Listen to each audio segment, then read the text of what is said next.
बाबा के दुआरवा हरदिया का पेड़वा हरदी फूलाई आधी रात जी।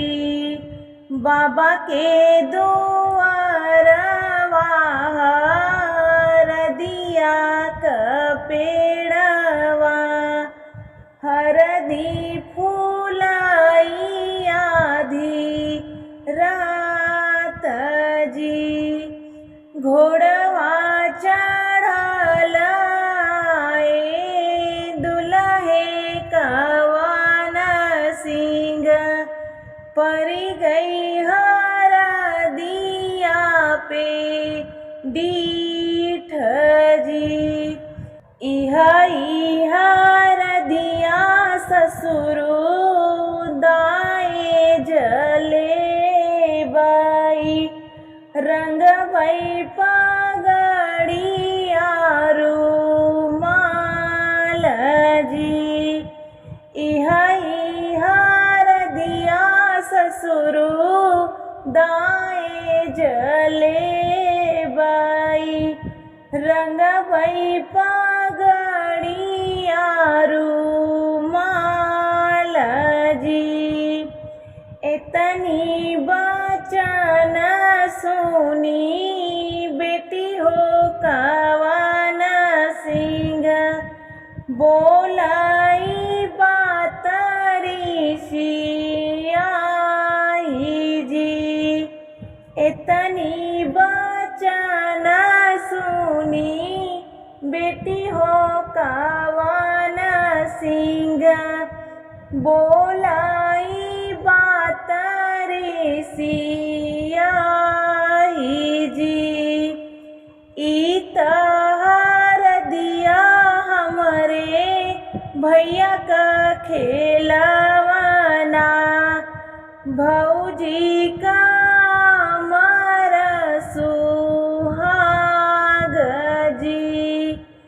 इत हरदिया हमरे भैया का खेलवना भौजी का मर सुहाग जी। इतनी बचन सुने दुल्हे कवन सिंह बोलाई बात खिसियाई जी। इतनी बचन सुने दुल्हे कवन सिंह बोलाई बात खिसियाई जी। तोहरीनी बेटी ससुरु चौके पे छोड़बाई कैले बई दूसरा बियाह जी।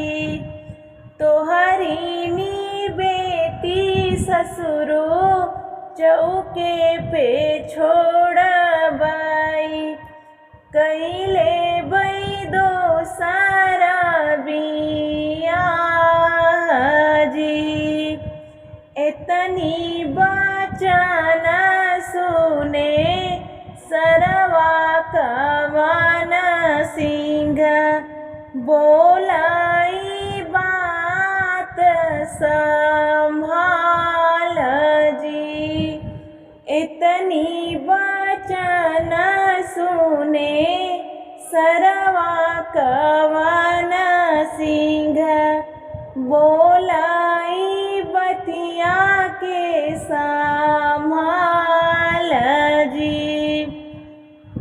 हमारी नी बहिनी जीजा लड़का नदनवा जिनकी है बातें कमाल जी।